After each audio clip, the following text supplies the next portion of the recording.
What up, nerds, and welcome to another code-dependent episode of Straight Chilling, the weekly horror movie review show where you chill and we kill, slice, dice, and chop up yet another horror movie. My name is Bob. I'll be your host for the evening. This is episode 419, recorded Monday, April 17th, 2023. Tonight, we're talking about that new Nick Cage hotness, Renfield. Before we get into it, let me introduce everyone else on the show. First up, calling in from Washington, D.C., we got your boy Randeezy. What's up? What's going on, children? How's it going, bud? You ready to talk about some ska music? Pick it up. You know I am. Dude, the ska jokes killing me. Pick it up. And they are funny jokes that have no basis in reality, as we all know. We all know that everybody loves ska. Everybody. We know it. Pick it up, pick it up, pick it up, pick it up, pick it up, pick it up, pick it up, pick it up, pick it up. See? Everybody loves that. How could you not? Everybody loves exactly that. Last but not least, calling in from South Korea, we got your boy Soju. What's up, man? Oh, what up? It's your boy Skank Stains. Let's get our skank on, boy. Yes. Hell yeah, man. That's what I'm hearing. That's what I'm hearing. Hit me with that bump one more time, Randy. Oh, we can do it. Pick it up, pick it up, pick it up, pick it up, pick it up, pick it up, pick it up, pick it up, pick it up. There we go. Ooh, all right. It feels right. That's how you teach awkward middle school white kids how to dance. By telling them what skanking is. Just kind of kick their feet a little bit rhythmically is kind of Act like you're marching real weird, and then you're killing. Move your arms like you're running real weird. Run in place, white boy. That's a dance. You guys have reached the awkward middle-aged man stage where you're trying to convince people their old music is cool. In my moment of glory. I feel like we were ska music is cool. Ska music's back, and nobody seems to want to acknowledge the truth in that. But it's back again. Randy, I want to ask you. You're plugged in to the DIY ska punk / punk scene, and is this still the fourth wave, or are we on the fifth wave of ska now? What wave are we on? There's no consensus over wave counts anymore. After the third wave, people stopped counting for a while, and then other people started counting it, and others didn't. It doesn't matter. Ska punk's back, baby. It's happening. It's happening for real, and ska in general, rocksteady, all that shit. People are ready for that shit for an anti-racist fucking thing that came out of the Caribbean, right? Yeah, I'm blanking. Yeah, and it's some good ass shit, man. The classics. Every wave has been great. Every wave. I'm pretty psyched about this. What's going on in DIY ska punk right now, though? Give me some Jer. Would you call it a wave or like a slight rocking? It's a tsunami. I'd call it a torrential downpour with easterly winds. Okay. Mm-hmm. Y'all are about to pick it up, whether you know it or not. You're picking it up. Sell out. Sell out. Well, check that off the list. We have done it. Oh shit! More ska talk coming, but before that, after these ads, after these real big fish ads, pick up their new record. Let's don't touch that dial. You need to hear this. You need to hear this. We got some housekeeping. Let's take care of that shit real quick. Here's another reminder. We have our May poll currently posted over on our Patreon website. If you support us at the $5 level or above, you get the chance to vote on a movie we're talking about this May. Juice, it's your takeover month. What's happening? I'm taking over, and we're going hunting. We're some hunting men right now. And, not Cooter hunting, of course. Well, big strapping hunting men. Hunting people. That sounded so very homoerotic, and I'm here for it. Sign up and vote. We're not Cooter hunting this month. Well, we technically are, but we're a side hunt going on. Jesus Christ. That's a great bump. That's a great. Skip to the end. Well, we are hunting for you choose. You get to choose the things we are hunting. You can either choose werewolves with Underworld. You can choose trolls with Troll Hunter, or you can choose dragons with Rain of Fire. Bob, how are those numbers looking? Do we got another tie on our hands? Oh man, it's been tight. God. I know. Back and forth. 2 months in a row, tight races. So we got a tie between Underworld and Troll Hunter, and nobody knows what the fuck Reign of Fire is. Reign of Fire is Reign of what? I wouldn't. What? Yeah. Who? Yeah. So, all right. Well, a tight race. Yeah, it keeps going back and forth, but that's good. Both good films. Yeah, you got a couple weeks left. Make sure you get your votes in before the end of April, and we'll see what movie we're talking about this May. In other Patreon news, we're dropping mini casts left and right. Last Friday, we dropped a mini cast that is a recording of the Q&A that happened after the world premiere of Renfield. Nick Cage was in attendance, as well as Chris McKay, the director, and also the screenwriter was there. So check that out. Ryan Ridley. Whoa. Speak his name. I know you're the Ridley guy. I don't know. That name was new to me, but you know him for sure. And how relevant to today's show. Wow. I know. We got another mini cast dropping on April 28th. That's the next one. And Juice, ya boy, was talking about the HBO miniseries Chernobyl, which is just a light, fun little romp for everybody there. Oh, yeah. A bit of a horror comedy, if you will, based in true events. Comedy of errors. No, it's really sad. It's very. And you can't piss on hospitality. I won't allow it. I won't allow it. I won't allow it. I won't. Yeah, that legit. I rewatched it. You know, I'm going through some classic horror TV. I had to text Bob. I was like, "Have we covered this?" He was like, "No." It's like, what a shame. So I hopped on it and rewatched it again. It was probably like my third or fourth time watching it. Legit, like the scariest shit I've seen. I think that pretty much encapsulated Randy's takeover month last year, which was what was that movie called, Randy? Threads. Threads. Yeah. Yeah, that's pretty much what Chernobyl did for me. Yeah, and it's fucking scary. So fantastic series. So we needed to definitely represent that one before all 100 mini episodes rolls around. So got it knocked out. Yeah, nailed it. Excellent. Check out all those bonus episodes over on Patreon. That's all we got for Patreon. Juice, you got some YouTube stuff going on. What's happening? Oh, yes. So this is our last. Oh, God, yes. Come with me. Thank you, Randy. This is our last live cast for a while because y'all are going to be traveling and we're going to be going all kind of places. So, Bob, we just dropped your newest Tiki video today as we're recording. So, when you're listening to this, I guess Monday. So this is for an upcoming release that's coming out this Friday. Bob, what was that all about? Yeah, so Evil Dead Rise is dropping this weekend, and I wanted to make an Evil Dead cocktail in honor of that. So we dropped a YouTube video for a drink I made called the Tiki Fuck. Yes. Which is a riff on the Pink Fuck, which is a cocktail that is featured in Ash vs. Evil Dead, the show. Sure it is, Bob. And Sure. So yeah, I did a tiki riff of the recipe that they just flat out show you in the TV show. I think it tastes a little better personally, and it is certainly an extremely strong drink. It's probably the strongest cocktail that I've come up with so far. So, drinkers beware. Okay, great new bump, Randy. Yeah, great new bump. Thanks, man. That's the sound of me purchasing an upgrade to this program that I play bumps on. Fantastic. Good. All right. So yeah, check that out and get white girl wasted for the upcoming Evil Dead Rise movie coming out this weekend.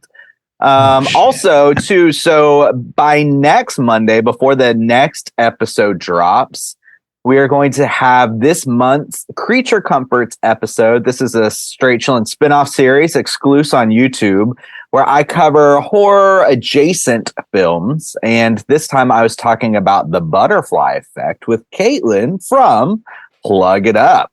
So Caitlin is plug it up. Plug it up. Plug it up. Plug it up. Plug it up. We're in sync. We know. Plug it up. Yeah. This works. So Kaylin is fantastic. I am the cream. I can't wait to start my own permanent podcast with her because we just have, that chemistry. Yeah, me bubbling too. the We're all whole going to start time. our own sidecast with Caitlin. She has the time. What the I'm sure.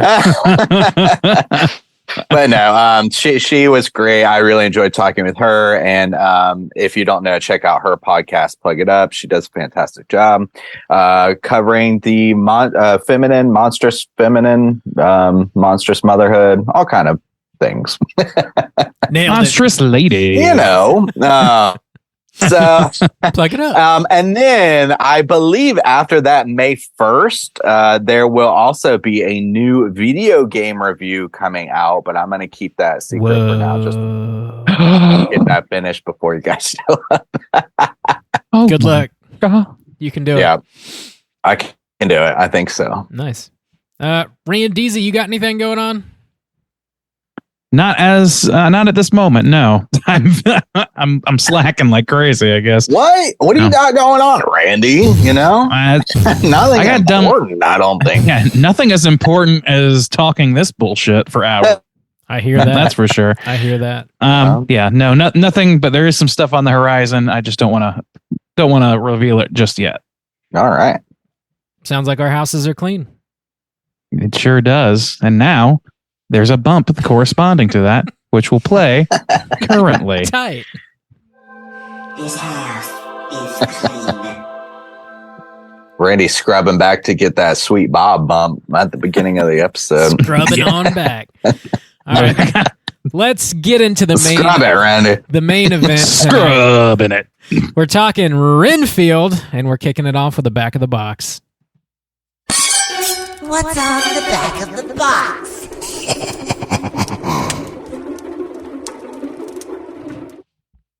Bob, Hello. Do you have this box pre-ordered? Shockingly, no, but it's a matter of time. It's a matter of time. Bob, did you purchase one of the Renfield NFTs? I hope those don't exist, but I'm sure they do. Fucking do. I get fucking mail about it, and God. it upsets me. God. One of them is Nick Cage's nutsack, so just his physical nuts in a jar. They'll mail them. He doesn't just swing ball. He doesn't just swing sack for anybody. Okay, you got to purchase that shit non-fungible. I want. Never mind. We'll just get into it. Never mind. I decided that I'm lonely. That's what I've decided. We're talking Renfield, brand new release, 2023, rated R with a runtime of 1 hour and 33 minutes. This was directed by Chris McKay, written by, of course, Ryan Ridley, based on a story idea from your boy Robert Kirkman. Attaboy. Stars Nicholas Hoult, Nick Cage, Awkwafina. Ben Schwartz is also in this, a whole bunch of other folks. Plot synopsis brought to you by IMDb is as follows. Renfield, Dracula's henchman and inmate at the lunatic asylum for decades, longs for a life away from the Count, his various demands, and all of the bloodshed that comes with him. Gentlemen, brand new movie. Of course, we hadn't seen it before. Would you recommend people check this out? Juicy J, why don't you kick us off? You know what I think this movie's kind of perfect for is we've had this come up a lot in like emails and voicemails and stuff like that, is if you're a horror fan and you have a partner or even like a friend, you're kind of trying to get into horror and they're not really about it, but like they're maybe a little open to it. I think this is probably a good movie. Like you could go enjoy with like a friend or partner that doesn't typically enjoy horror, and they probably will dig on this because it's got a lot more accessible genres, like, like a buddy cop movie or, an action movie or something like that, like a Marvel type of film. And while still having like the horror vibes of Dracula and that kind of stuff. So I think this movie is good for that kind of setting. It's not like hardcore horror. It's got a little bit of comedy in it, got a little bit of action in it. It's kind of got a little bit of everything. So I think it's a pretty accessible type of horror film. So yeah, that's what I would recommend it for. Right on. Randeezy, what about you? I couldn't agree more. Actually, I think that's spot on. This movie is. I would even like. I don't think you can really call it one genre. It's very much like I know that we struggle like to really genre label things because there's always the argument about whether like, you can always go back and forth forever. But this one, you really could go back and forth forever. I don't see it much as a horror movie, but I see it like, to my mind, it has the cadence of like a Deadpool movie or something like that. It's more like action comedy to me than it is anything else. It's just got some horror nostalgia to it and a little bit of horror gore as well. I would definitely recommend it. I think that if you are, I think even people who aren't gore fiends or anything, like people who don't handle that stuff well, I think they'll mostly have a good time with this movie. The barrier for entry is very low. I do recommend it. Would you recommend people check out Renfield? I absolutely would. Similar to what you guys are saying, this is definitely a blend, a genre blend. It's got your action, your comedy, your horror. It's got a little bit of everything for sure. I think I mentioned this before, but after watching the trailer, I wasn't super excited for the movie. And then after watching it, I was pleasantly surprised. And I think that trailer may be kind of shooting itself in the foot a little bit. I know after this opening weekend, the movie grossed 10 million worldwide, and it was reportedly had a budget of 65 million. So that's pretty fucking bad. Nobody went out to see this movie, and I wonder if it's because of that trailer. It didn't hit me right at all, but it definitely has. I think this has something for everybody, though. So it could be a crowd pleaser if you're willing to roll the dice and go check it out. Yeah, that's so strange because I mean. That trailer, I think we all were kind of like mid on the whole thing. Yeah. It really is maybe it's a difficult movie to capture that way because it doesn't seem like they misrepresented it really. It's I agree. Yeah. I don't know how they should have like cut it differently, but I don't have a good suggestion. It's just, I don't know. Yeah. I think this I'm surprised because I feel like this movie should be more accessible than its numbers suggest that like people went to go see it, you know? I think it would have served the movie better if they would have kept the trailer really focused on Nicolas Hoult and kept Nick Cage's Dracula more elusive a little bit, I think, because some of it looks goofy, which is intended, but like maybe goofy in a bad way in the trailer, whereas in the context of the movie, it really worked. Now we're just kind of reviewing it, though. I think that just let's talk about the movie. That's an overall like recommend. I think from the Straight Chilling crew. I was like, wait, did Bob do his plot synopsis already? Sorry, I have a stroke. Getting ahead of myself. Okay, skip to the end, Bob. Overall recommend from the Straight Chilling crew. We're going to spoil the shit out of this movie, and here comes your warning.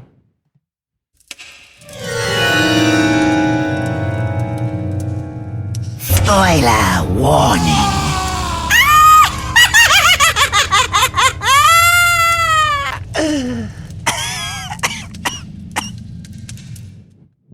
Bob, did you type up a plot synopsis? This is one that you boys watch at Overlook, where you're typing it on your phone, Bob, as you. I was, and nobody cared. I didn't bother anybody with that bright light from my phone. Yeah. I'm surprised Nick Cage didn't throw you out himself. He handed me a script, actually. He's like, here you go, bud. I signed it. You look like you got a good cut out of your jib. Tell me what your jib. I want to hear what you have to say for the silver screen. Why don't you put it down on paper for me? Damn. That's not bad. What if we were in the next Nick Cage movie, boys? We are. What? Oh, yeah. We're all in a Nick Cage movie. It's called Life. It's his movie. We're just in it. That's right. Yeah. I got a plot synopsis. I'll blast through this here real quick. In the early 20th century Transylvanian vampire, Dracula meets English lawyer R.M. Renfield and hopes to broker a deal for some land. Renfield ends up becoming Dracula's familiar, in which he does Dracula's bidding in return for a portion of Dracula's power, including eternal life. To maintain these powers, Dracula must drink the blood of humans, and Renfield must eat bugs. In present day, we see Dracula severely injured by some vampire hunters, and the two move to New Orleans to lay low and let Dracula heal. Renfield finds a support group for people in codependent relationships and plans to hunt their partners and bring them to Dracula so he can feed upon their blood. Renfield follows one ska-loving shitty boyfriend to a warehouse who has stolen some drugs from the Lobo crime family. As Renfield confronts them, an assassin shows up to kill and return the drugs to its rightful owner. After the dust settles, Renfield is the sole survivor, and Teddy Lobo sees him emerge from the warehouse, stuffing his guts back into his stomach. Teddy speeds off and is arrested by a local police officer named Rebecca for throwing bricks of cocaine at her. The wealthy Lobo crime family gets him off as the police are in their pocket. Dracula tells Renfield the blood he's brought is insufficient, and he requires blood from a more pure victim. Renfield goes to a restaurant to find fresh blood, and Rebecca winds up at the same place via clues from a crime scene. Teddy Lobo follows her in there and attempts to murder her for arresting him, but Renfield intervenes, saving her and killing several henchmen. Teddy meets Dracula while hunting down Renfield, and the Lobo family teams up with Dracula. Meanwhile, Renfield has made a new life for himself, embracing what he's learned in his codependent self-help meetings. Renfield has also taken a liking to Rebecca and gives a statement to the police. Dracula kills the entire support group in front of Renfield for his betrayal. Rebecca then finds Renfield surrounded by corpses and tries to arrest him, but several crooked cops arrive and Renfield saves her. The next morning, Renfield explains who he is to her, and the two have to fight through a small army of crooked cops. They then storm the Lobos' headquarters and encounter several gang members, including Teddy, have been made Dracula's familiars. After a huge brawl, Renfield kills Teddy, and Dracula has a final showdown with Renfield and Rebecca in the torture basement. They trap Dracula in a protective circle and dismember him using the various torture devices surrounding them and cement his body in little chunks.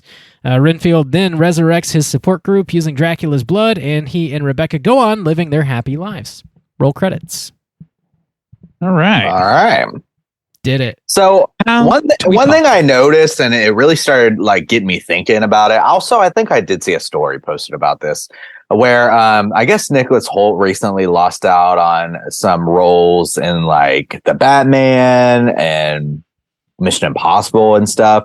And I've always said like I like Nicolas Hoult. I started watching him in the first season of Skins like a long time ago and really enjoyed him like in most of the things that he's been in. But I was thinking like that man is like doomed to be the supporting actor always. He's not a leading man. He can't carry a film. And even in this, it's almost like he's got to have kind of Nick Cage in there to kind of have Nick Hoult. Yeah. What did I say? I just like, I'm having a hard time believing it. I mean, he is the leading man in this movie. I mean, Nick Cage is a massive supporting actor for sure. But so I was going back and I was like, okay, like what has Nicolas Hoult been in that I really enjoy, you know? And like, so like with this film, Mad Max came to my mind.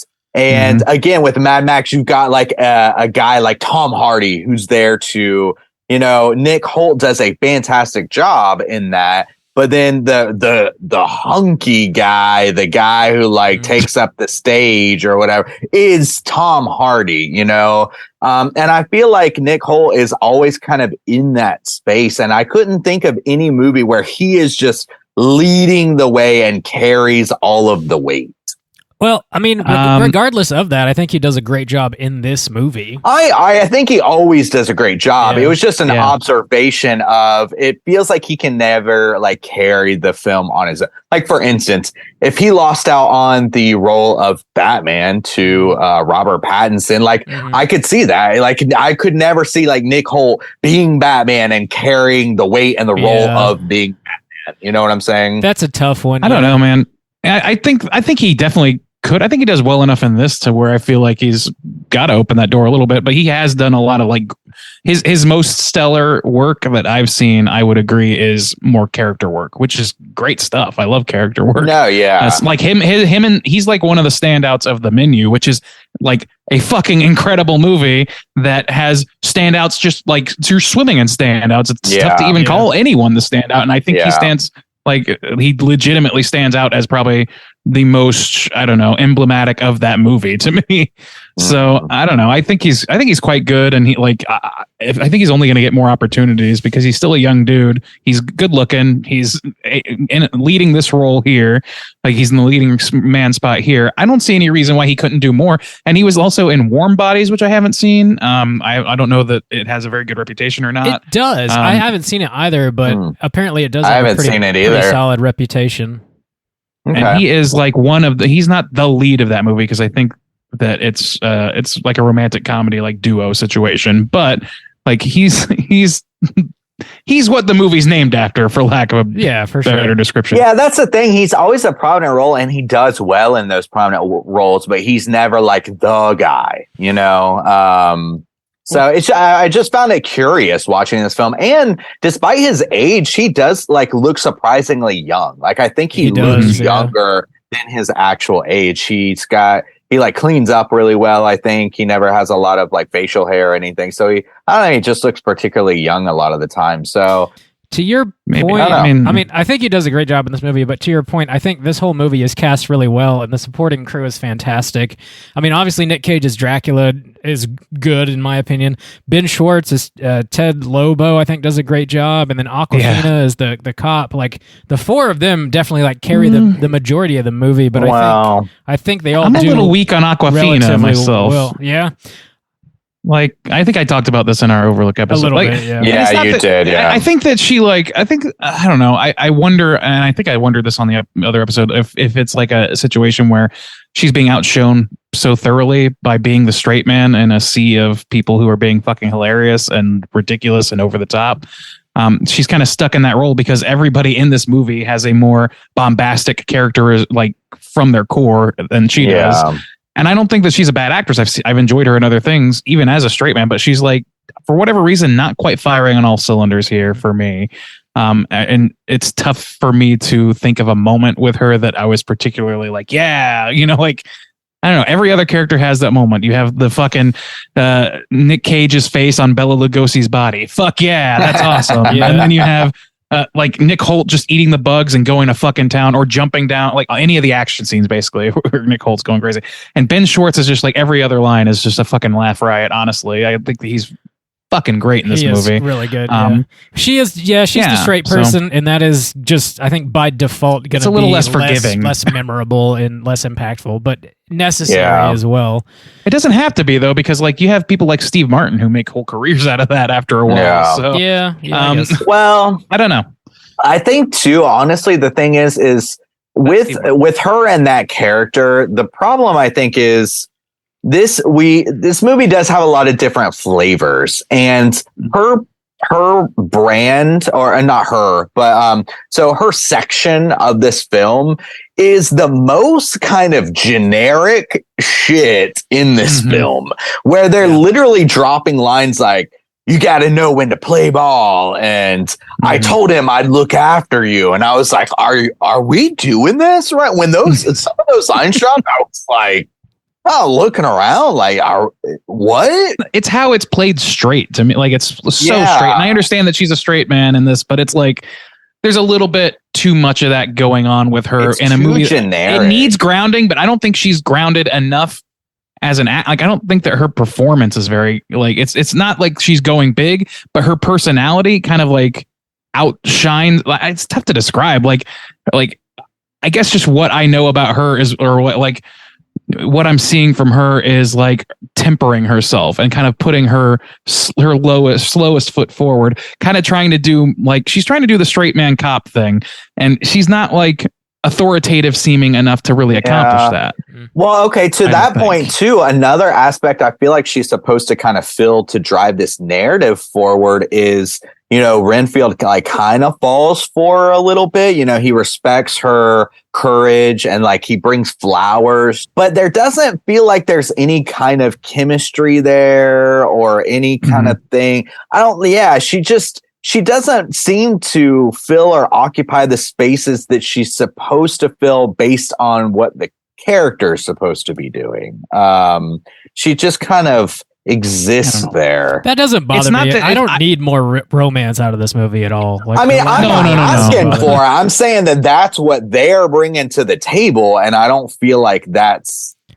I would agree that the chemistry's off. For it. Yeah. I would agree that the chemistry's off too, and that maybe that's kind of touching on part of why it doesn't land for me, is because she seems a little untethered from the rest of this movie.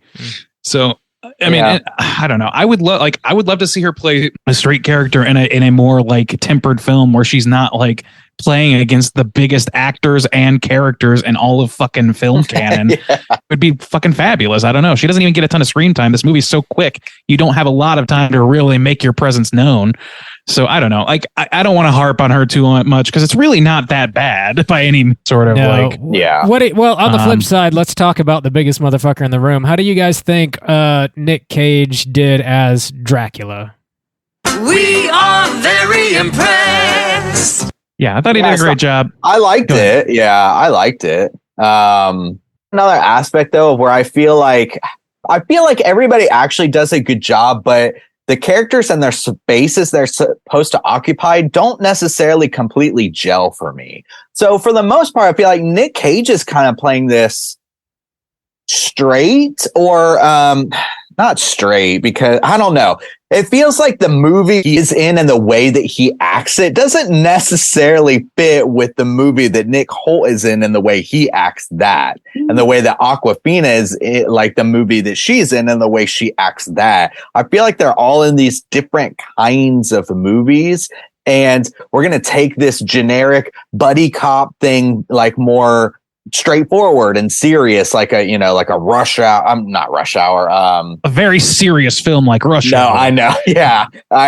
What's a fucking cop movie? What's a cop? Lethal Weapon. Okay. That's the buddy cop movie. Yeah. So like Lethal Weapon, or and then like Nick Hoult is in this like actiony, almost like Marvel type of movie, and then Nick Cage kind of plays it more like, kind of B horror movie, I feel like. Did y'all feel like disconnection between these genres and like how they're trying to mash up? I felt that they were definitely mashing up, like they were kind of coming from different angles. And I don't think that anybody but Awkwafina felt out of place ultimately. I felt like they weren't playing like aspects of the kind of character that they are, that you would see. Like Renfield wasn't Renfield like you see him in any other Renfield movie.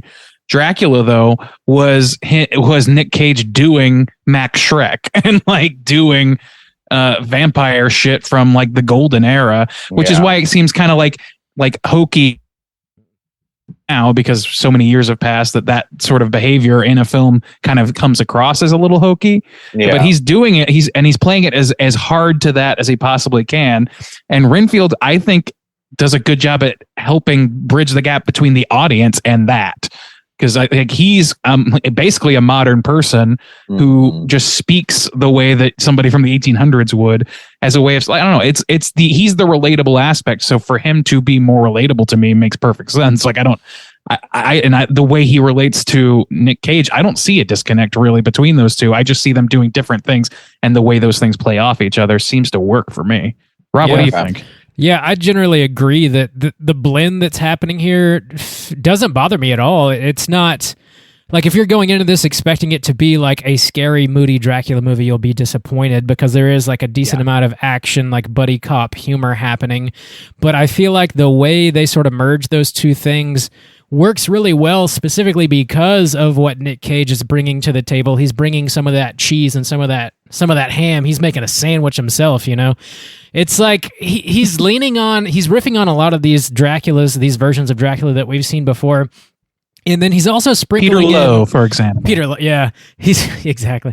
He's also like sprinkling in some of his Cageisms. Like he gives you one of those like, just like one of them, like he hits that Nick Cage button, that like big red Nick Cage button every once in a while, but like not too much, And I dig it. I think the blend really kind of worked for me personally. He was I would say he's my like that feel and like that acting style, like that aspect, I guess is what I'm trying to say, was my favorite aspect of this film. I prefer to see him on screen and I like him to be present and acting and delivering lines and stuff like that. Then I prefer to see anything else. So for me personally, like the highlights were kind of watching Nick Cage be Dracula. Yeah, for sure. I mean, like in a lesser version of this movie, he would be the straight man. And that's like kind of the expected route, which is why I'm so like, it actually worked so well to have Nick Cage, somebody who is like almost pathologically not going to do the expected thing ever.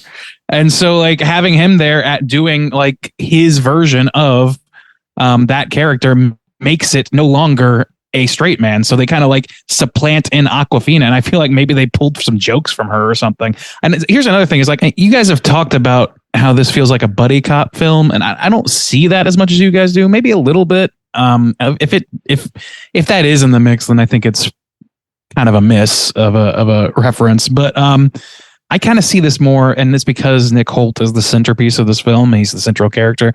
I see this way more as a comedic superhero movie. Like this feels like a superhero movie to me in tone. It feels, I think I said already, it's more like akin to Deadpool than anything. And I think that's largely because Nick Holt's character is like this somewhat self-aware, and there's this referential streak to it, self-referential streak. And then he's got a little bit of a pathos to follow along with, just enough to make the comedy self-forward. But then there's like, he's also just like an action hero. He just action heroes all the time. So to me, this is more Deadpool than anything. And I'm not like the world's biggest Deadpool fan, but like I enjoy them. I enjoy the two movies I've seen. I don't think they've come out with the third yet, right? That's still coming. No, that's still on the way. Is supposed to be in it. Yeah. So I've seen those two Deadpool movies and I enjoyed them. And I would say this fits nicely in those, although a little bit less meta, which I actually appreciate because there's maybe a little bit much of that right now. I don't know. Overall, I'm pretty pleased with how this, like seeing this through that lens and letting all the other genres sort of be the orbit around that.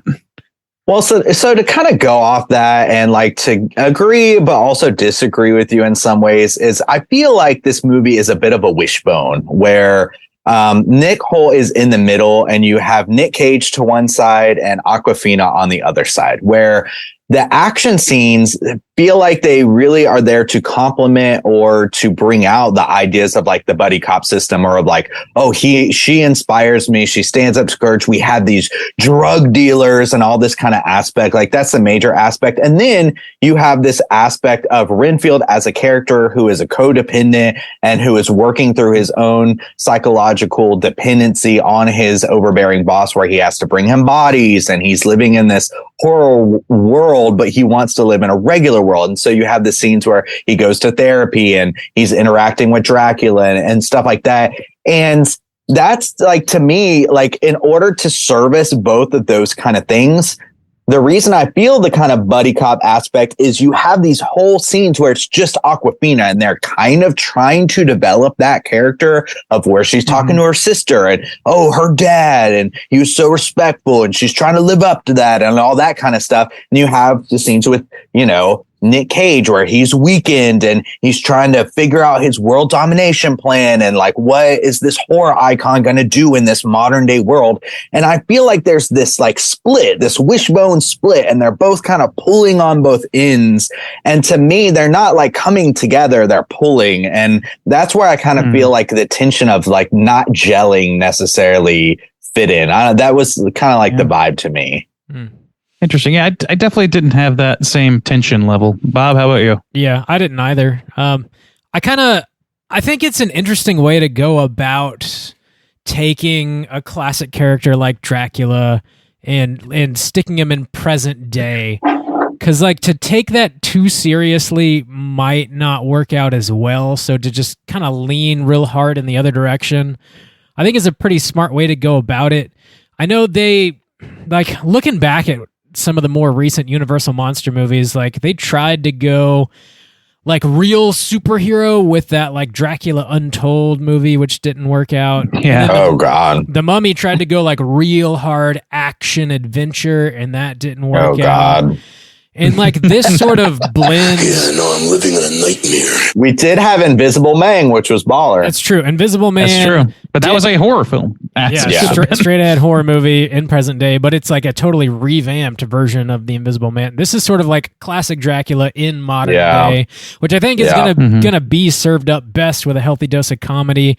And I guess they work in some action because that does, the Marvel thing is the craze of the day. And for me, they didn't overdo it, and they work in a lot of comedy in with that action, especially with like the bloodbath, like the apartment complex where people are getting impaled with their own limbs and stuff like this. That kind of like obscene amount of gore is that like splat stick aspect of it. I really dig that kind of thing. So like the two kind of work for me. The buddy cop or action adventure stuff and like the horror.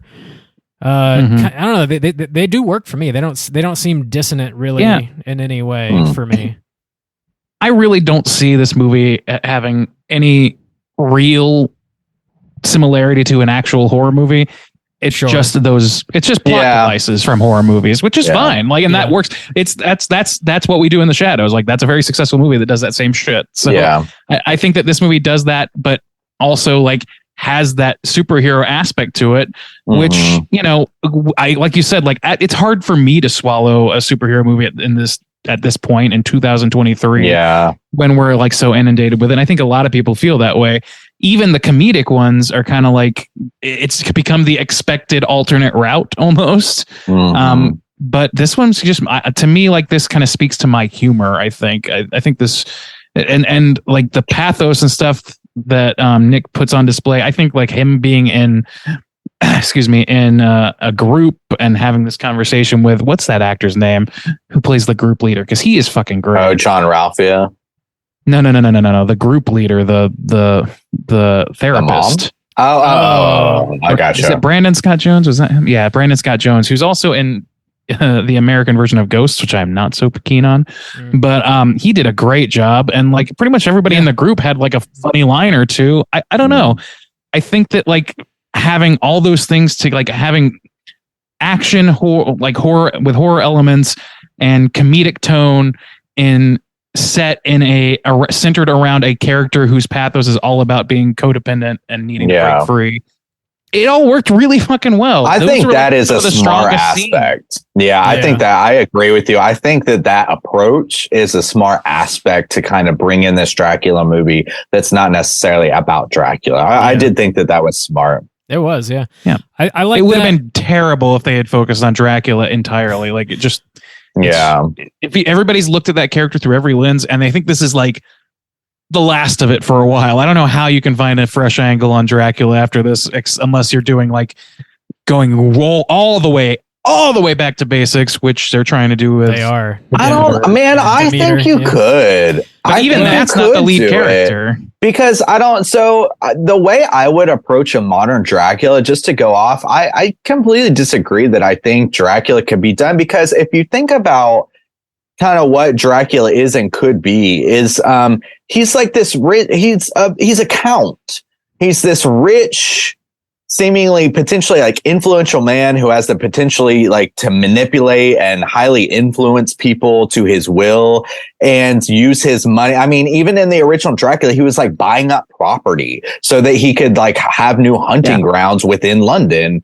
And I think that could be very relevant today, of this guy, this rich guy coming in and manipulating the neighborhood or the society around him to fit into his predatory needs. I mean, I think that's very relevant. It's not a matter of whether it would work. It's a matter of overabundance for me. Yeah. I mean, they did that. It's just like there's just so many different attempts. Bronx versus Vampires or whatever movie that was on Netflix. Oh, but God, that's exactly the gentrification aspect is it is, but that was not handled. You can always do it well. I mean, the possibility exists. It can work. I don't know that would really be of interest to me or to a lot of other people, but I don't know. That's how I felt about this movie before I actually saw it, and I was like, oh, okay, they actually are bringing, like, they're not focusing on Dracula at all. He is purely there to be a foil character, and that's it. Yeah. And a lot of times he's also just like comedic and villain relief. And villain. I mean, this movie ultimately is a popcorn movie. It like that's what it does, and I think it serves that very well. And it has this sort of like energy that it maintains like from go throughout the entire runtime of the movie, and it doesn't overstay its welcome. It's a tight like 90-minute movie, whereas like a lot of those fucking like newer Marvel movies are like pushing 3 hours, and it's right. way fucking too much. Like this is a tight popcorn movie, and I think if you go into it expecting that, you will be pleasantly surprised. I think it knows exactly what it was trying to do, and as far as I can tell, I think it did a really great job at like dialing that in and sort of balancing the humor and the gore, and in like a dash of meta, like not too much, because you see Nick Cage playing sort of like the Bela Lugosi Dracula in these like old black and white flashbacks and stuff. So there's like some meta stuff happening, but it's not like too much. I think it's just enough to add some like charm and additional humor to it.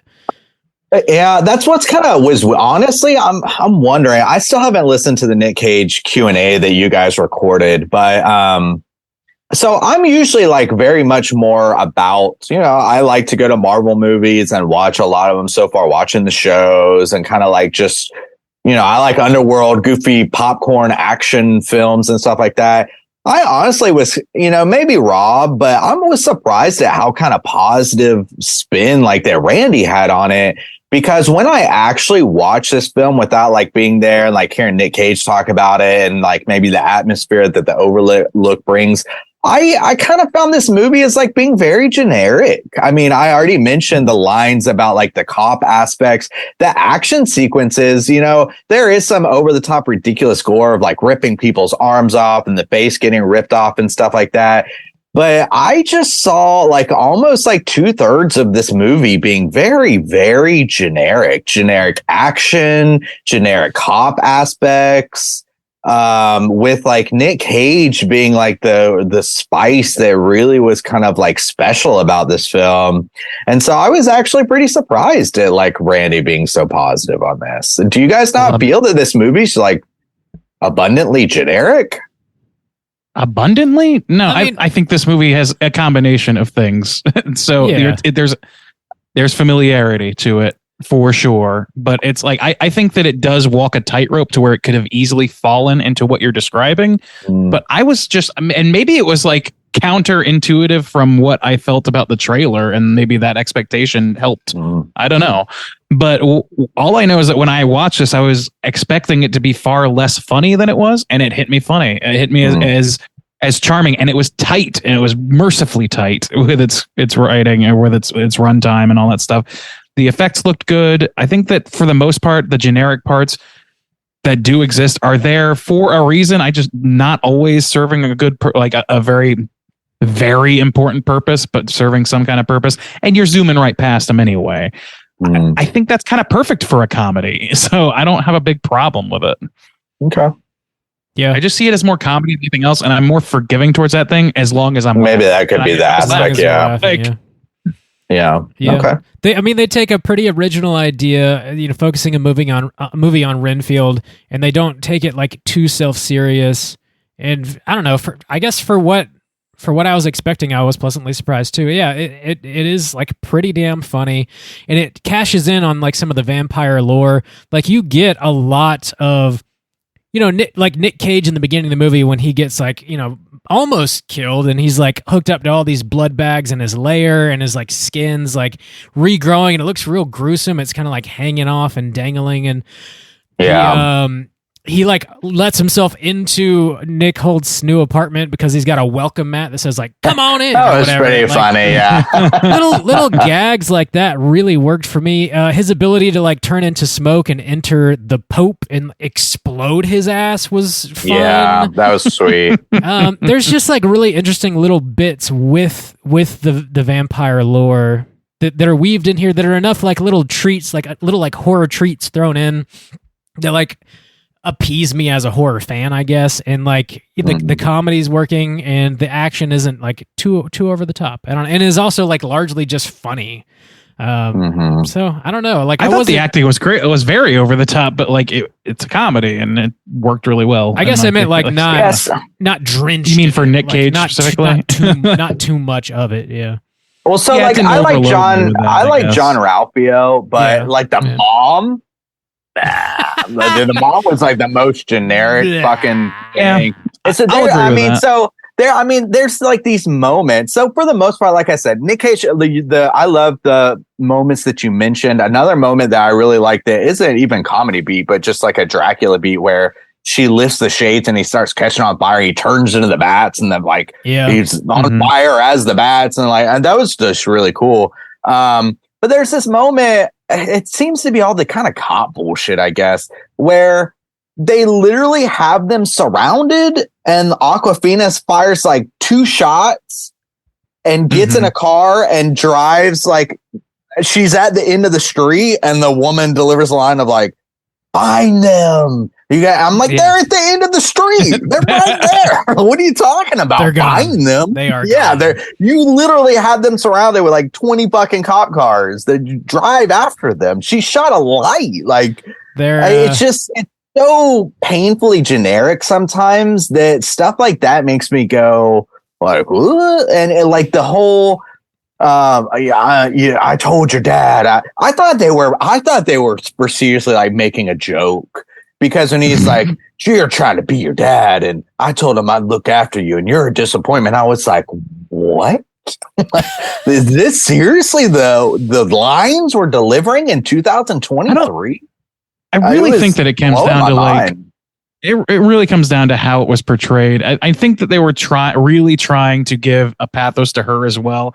And ultimately you don't need it for this film. I think that like it's a fair attempt, but for whatever reason, whether it be her acting, the writing, whatever, that is definitely the most generic. Like if you're going to look at this for different genre lenses, the police procedural is the one that's most lacking because there's no mystery that you really care about. You're just kind of along for the ride. You don't really care about the family aspect. It's just a MacGuffin to get things moving. And it does give her one nice moment where she gets to like do a fake out where she's pretending to be, siding with Dracula to save her sister. And it works. I think like I was a little bit like, I don't know, maybe she'll have to like come to her senses or whatever, but it was part of a scheme. And that worked okay, but I don't think the juice was worth the squeeze. They could have done all of that stuff with a little bit less screen time and given her more comedic beats. And I think that would have helped things better. Ultimately, I think that the balance, this thing it's balanced, but it's a wickedly like tilty balance. It starts to tip. You're like, whoa. Yeah, exactly. There's a few scenes where it's like, oh no, is this going too far in the other direction now and changing speeds entirely? But it eventually evens itself out every time. It does tilt. Yeah. I think that, I guess I see what you're saying, man. Like the stuff with Awkwafina and her family is definitely the weakest link. And I guess it feels like a little half baked and like, well, we gotta do something with this character, right? So let's do this kind of like obvious, like, trope, but like the whole movie is based on tropes that we've seen before as well. And I guess I give a little more leeway to that sort of thing when I'm watching something that is working primarily for me as a comedy. Like if they were going for straight drama and like really pulling at your heartstrings, like you got to give me a little more than that for sure. But as if she's there to like kick Teddy Lobo in the nuts or whatever, that's it's fine. Like it doesn't bother me too much because they also don't spend like too much time on it and add like an extra 25 minutes of boring shit. Yeah, but they kind of do in some way. I think that's probably because it's not full comedy, full bore all the way. And I'm not saying like I have to be doing these laughs, but kind of like Randy said, where it starts to wobble and stuff is even the lines of. Another just generic ass line of like, you're a hero, like we weren't already watching this dude doing fucking kick flips through the air and all kind of shit. And like, you're a hero, Renfield. I was like, oh, and doing kick flips on a skateboard. We need to do this, I don't know. Just the lines I agree with that. Really kind of took the wind out of me a little bit. I agree with that. And like, I do see what you're saying. To me, it's like, it's so quickly done, and like it so quickly moves to the next comedic beat that I'm not too concerned, or next like nostalgic beat if it's horror stuff. Usually, it's more nostalgic feeling. I don't know. Like I could see getting tripped up by that stuff, and in a movie that was not keeping me chuckling, I probably would be more harsh on that. But that's the thing, is like the comedic beats by and large are all really fucking solid for me. And I feel like I forgive so much if a movie can be, you know, a comedy of some kind at all and still like get me to laugh, because there's nothing's harder than trying to get somebody to laugh when they ask you to tell a joke, or you know what I mean? It's that expectation that, especially with films, that's why there's like barely any straight comedies anymore, because everybody's too wise and is looking for the punchline before it's coming. Nobody can just sit back and like hear a joke happen anymore unless it's like spontaneously of the moment. So in film, it doesn't really like audiences are just not primed for that the same way they were. They're looking for tether and connections to what's going to happen next so that they can feel like they're on top of it. I do this. You know what really took everybody, I guarantee you everybody, by surprise in this movie is fucking ska jokes. Nobody saw that. Nobody saw that. I'm not hip to it. I'm not hip to the scene, and I did not realize that there was a potential new ska wave coming through. Do you think that that's why? Do you think it's like somewhat prevalent? Oh, okay. No, I think that ska music is like right next to like butt rock and fucking fruit, yeah. It's extremely easy to mock because it was associated with like Spencer's Gifts Kids at a certain year of the late 90s and early 2000s. And so like it's just easy to make fun of, and it's an easy target, but like it's a fucking great genre. And when I say there's a new wave coming, I'm not talking about like there's no waves of anything. It's not hitting your on the scale that they used to be, because there's no centralized radio. Everything's algorithmically and tailored and curated. Well, that's why I was wondering, do kids these days even know what ska is? You know, like if a 15-year-old went to go see this movie and they're making ska jokes, I was wondering, are they gonna get this? Maybe that's they how know they the goddamn find mozzarella out. sticks meme. That's how they find out about it, and that's the gold right there, Jerry. I love the character, the girl that's in the self-help group or whatever. And she's like talking shit about her boyfriend who likes ska, and somebody's like, fucking hate ska. And she's like, hey, that severely undermines the contributions the genre's made to music. And she's like, oh God, who have I become? That was part of her therapy needs. Codependency. I love that. Shit. That was really funny. It was funny, and we had a chance to like at the Q&A to ask questions, and I really, really wanted to ask what their true feelings towards ska music was, but I was not chosen. So we'll have to die not knowing. I feel like that could only actually come from a ska lover in a way, because otherwise, I would honestly think, who else is thinking about ska to make a ska joke? Someone who's tired our age. Someone who's tired of making fun of Limp Bizkit reaches for ska. That's okay. Nickelback's played out. Let's bring fucking Real Big Fish onto the hot seat. Okay. Yeah.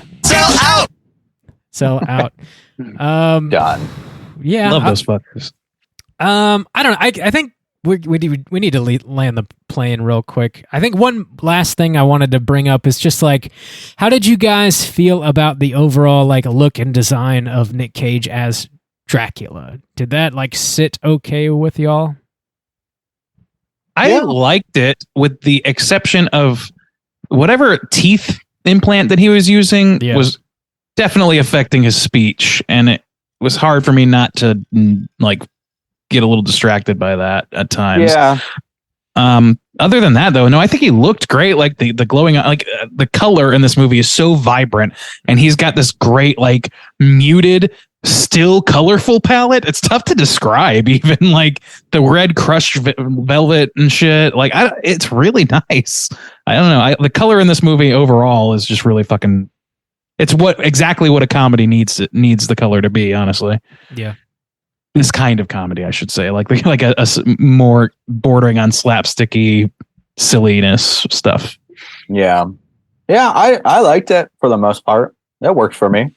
You brought it up, Bob. Did you have a feeling towards it? I overall was pretty damn positive. I think when I saw the trailer, I didn't like the teeth. I was like, man, that's too much. Just stick with the two fangs or whatever. But like in seeing it, like I kind of, throughout the 90-minute movie or whatever, I kind of got used to it, and I don't know, it didn't bother me by the end of it. It kind of was distracting at first.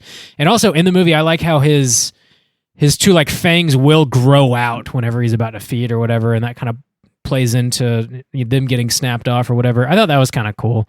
Overall, I agree. Like I love his outfits, all of his rings, like the makeup, the wounds on his face as they heal over time. Like I think all the practical effects were really well done and just aided with some CG stuff. I think they did that blend really well overall. There's a lot of CG blood in this movie, which usually I fucking hate. But again, like I think I give a little more grace to it when it's used in a comedy for whatever reason. If this was a straight horror movie and we got like a fucking serious Dracula and then you're throwing some CG blood on the screen, I'm going to be annoyed by it, I think. But it really doesn't bother me when you're just ripping people's arms off left and right and beating the shit out of them with it. It's fine. I agree with you, but I also cannot sit back and say that it wouldn't be better with some nifty fucking practical effects. It's still a cheap out, but knowing how badly this movie's done, it's kind of hard to blame. Kind of hard to retroactively blame them for that when they're sucking wind at the box office. Yeah. That fucking sucks. There's terrible, man. It's crazy. There's one aspect I am very surprised you guys have not brought up at all, especially you, Bob, over there, is the setting of New Orleans. Yes. It's she even says at one point, meet me at Cafe Du Monde. Yeah. Everybody in the theater is like, oh, that's the we're there. We are there. Du Monde. Yeah. I mean, they meet at Cafe Du Monde and they do like a couple, drone shots of the city and stuff, but outside of that, like it could be set almost anywhere. I mean, there's like they go to that one kind of themed bar or whatever restaurant thing. Yeah, and there's whenever they go to the warehouse with the ska boyfriend, there's like a bunch of Mardi Gras floats in the background that I loved. Oh yeah. And the catacombs that he's living in a little bit. Yeah. I think they use it. I don't focus on it, but I think they use the setting. Yeah. I'm pro. They could have gone a little harder with it. Set in New Orleans. Yeah, they could have gone a little hard. Honestly, but I also don't think that. I think that's just a wish list, not really a thing that's beneficial to the movie necessarily. I agree. One thing I thought they were going to do is whenever they do the protection circle to like trap Dracula, I thought they were going to grab like a bag of beignets and use the powdered sugar to do it. But they would have been funny cocaine, too, which also makes more sense. Cocaine was also pretty funny. Yeah. But yeah, they were eating beignets, and I was like, man, I wonder if they're going to use that insane amount of powdered sugar in the bottom of that bag. But they don't. Anyways, yeah, good call, Juice. The setting is like an automatic plus a half star for Bob. Half star for the Crescent City. Bob's code is all over the place. You don't need to know my code. It's elusive. I don't think you know your code, Bob. Whatever. That's what I want. Just like the American justice system. Bob's the man with a loose set of codes. A loose man over there. Looser than loose sanus. So let's go ahead and rate this thing. You're right. Okay, go ahead. Let's rate this thing out of 5. If you guys have anything else you want to contribute, make your points now. Out of 5, Soju, why don't you kick us off? How do you feel about Renfield? I was not generally as high on this film as you guys, and I kept wondering, not to discredit y'all's ability to enjoy or analyze or look at films or anything, but I was like, I wonder how much like seeing Nick Cage or being at the Overlook affected that in any kind of way, because when I actually watched it, I thought a lot of this was generic, and I was disappointed in a lot of the dialogues and just kind of like scenes that were doing it. So I think if I can remember right, there were 3 main kind of action sequences. There was the focused on Nicholas Hoult, like whooping ass. There's the one in the with the people who stole the drugs, the first one, and that hitman or whatever, which was too cheesy for me.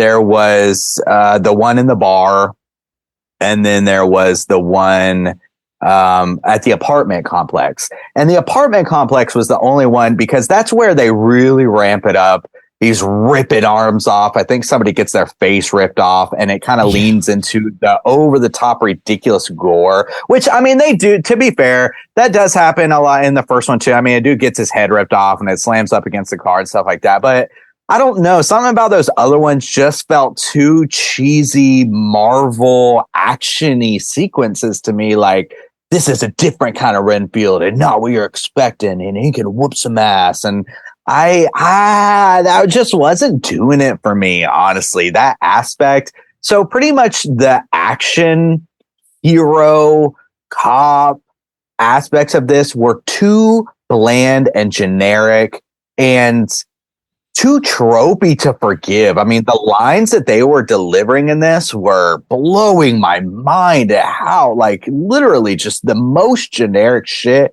you could write on the page. That's what they delivered. As I mentioned before, you know, you got to know when to play ball. I told him I look after you. Find them when they're literally just drove away. It all was just too generic for me. The horror aspect and the codependency aspect, I like that. I thought that was a really smart aspect. The scenes where he's sitting around the the group and talking about it, and then everybody's like, yeah, no, we get it. Yeah, like that was great. I really liked, for the most part, what Nick Cage was doing and the aspects of Dracula that they brought in. You know, the funny jokes of welcome, come on in from the welcome mat and stuff like that. I love the sequence at the beginning where they do the old black and white and it's kind of showing their history together, even though it was short. I love those beats. And so playing off of old B movie horror tropes and kind of poking fun at that and playing with that, I was into that and I thought that worked well. So I was split on this movie. I felt a lot of it was generic, and I could kind of see why not a lot of people would maybe want to check this out. It just, I don't know. It just felt a little flat for me, honestly. So I think overall, I'm going to give this a 2.5. I like the horror aspects. I like the Nick Cage aspects, mostly Nicholas Hoult aspects. And then the negatives are going to be the cop aspects, the Aquafina aspects, the action mostly aspects. So yeah, split for me, 2.5. Bob, out of 5, where are you going to rate Renfield? Hello. What is none of your business? Yes. What is none of your business? I think I like this movie a good bit more than you, and I do. Yeah, I mean, to be fair, like Randy and I did see this at like the world premiere with Nick Cage in attendance, and there was like, I don't know. You take that with a grain of salt, I guess. But like, it's a good beer situation. We saw it with the best beer, and to be fair, Juice, you saw it with the worst beer. We watched it in the worst setting you possibly could have, with like a cam version. So like, take both of these sides with a grain of salt, I guess. I think overall, I think Randy does not like taking that risk. Nick Cage. I got you. Nick Cage does a great job. Timestamp that one. As I love it. Nick Cage does a great job as Dracula in this movie, I think. I watched it in the theater, Bob. I paid you saw $12 it in South Korea, which definitely has it and is showing it in theaters right now. That's how you saw it. What'd you think of Nick Cage, Rob? I liked Nick Cage as fucking Dracula in this movie. I thought he did a great job. His mannerisms as Dracula, he gets a lot of like the classic movements in there, but then he adds his own sort of Nick Cage flair and sort of, I don't know, I don't know, man. Like, he brings his personality to the character in a way that's like not overdone, but is done in a way that like really serves the comedy and the energy of this movie in a really great way.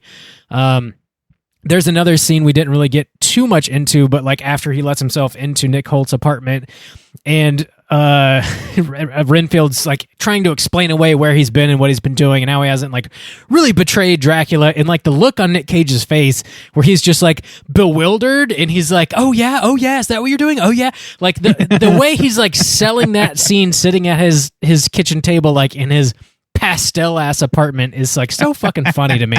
That kind of stuff just works so well. And again, like whenever he's like coming back to full power and like the makeup and everything, all that shit works.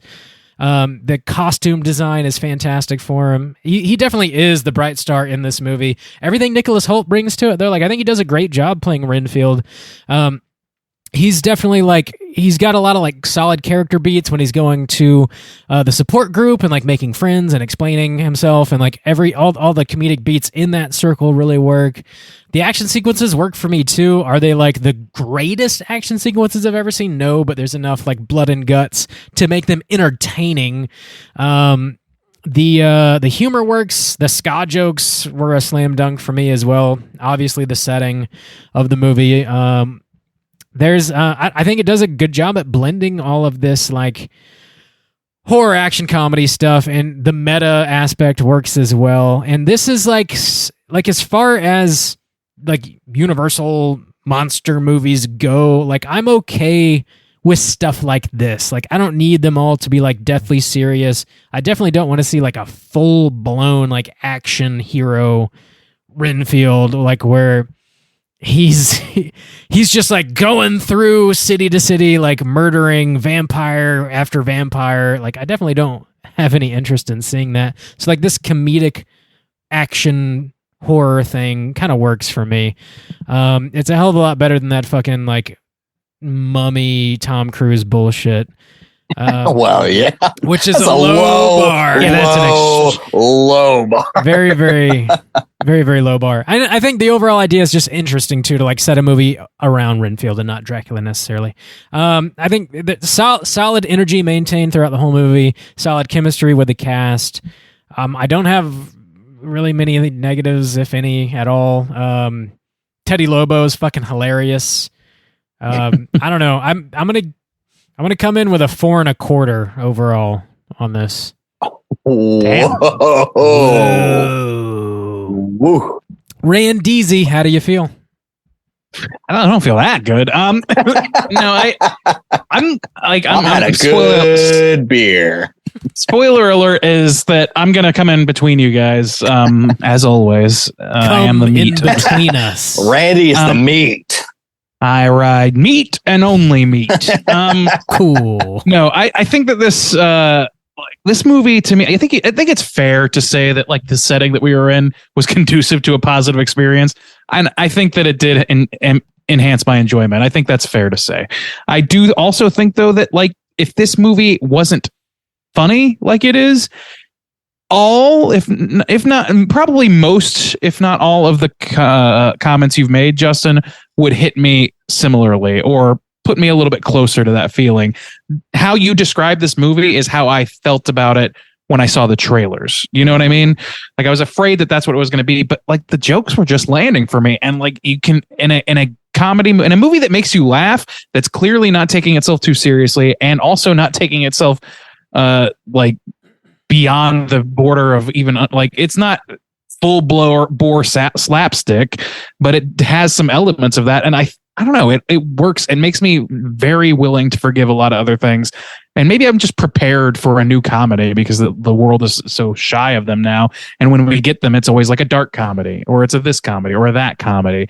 This movie has maybe a little darkness to it, but you would never call this a dark comedy. You would begin, and that's why like calling it a horror doesn't even seem right. It's an action comedy. And I think when Bob was talking, it gave me this thought about talking about the mummy and like the Invisible Man, all those things. And the thing that kind of separates this movie from those is the score. Like, I don't want to see a Renfield movie about hunting vampires that has this. They do that in every goddamn movie, and it feels so inauthentic. But this movie does like stupid little needle drops and shit. What's that song that they play during the apartment? They do a needle drop with it. It's been like 3 weeks since I've seen this movie. It's that Lizzo track. Are you ready? Yeah, that shit works for me, man. Like, I don't know. It's fun. This is just a fun movie, and it's not trying to be much more than that. The things that aren't fun about this movie are the things where they focus on the straight man aspect of Awkwafina, like Justin's point, like those lines could be rewritten or delivered differently in such a way to make them more conducive to comedies, make them more pithy, make them more like jabbing at each other or whatever. They do that a little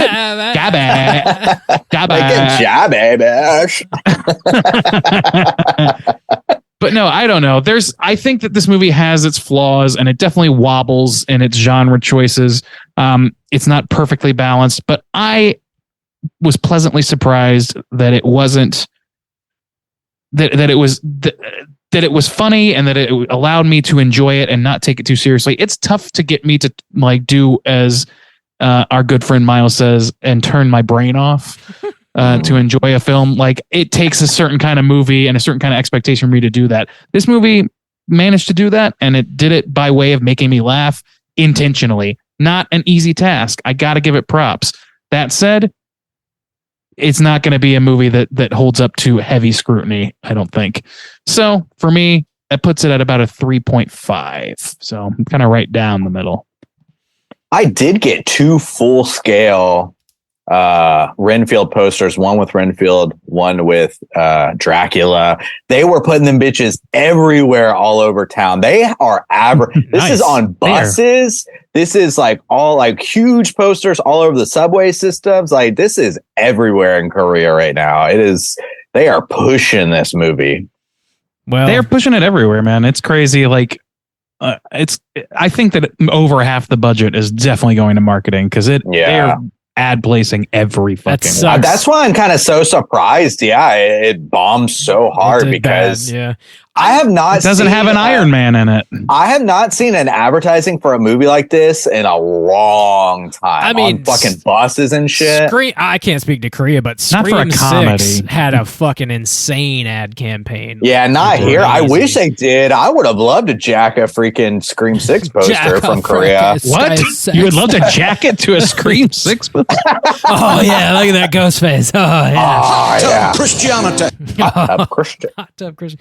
I'm surprised that they bet so hard on this movie. Honestly, like with a budget at Me too, man. 60+ million. Yeah. They don't do that shit very often. I'm happy they did. I liked it, but apparently they're cocky with Nick Cage. I think they were banking on Nick Cage selling this. I think that more than that, Universal as an entity is starting to really put stock where in its most reliable properties, which are the Universal Monsters. Like they're creating the Universal Monsters land at the new Universal Park. Yeah, they need new fodder to keep people interested in that. So you get your Renfields, and they just announced another Universal Monster movies, yet untitled, no details on it.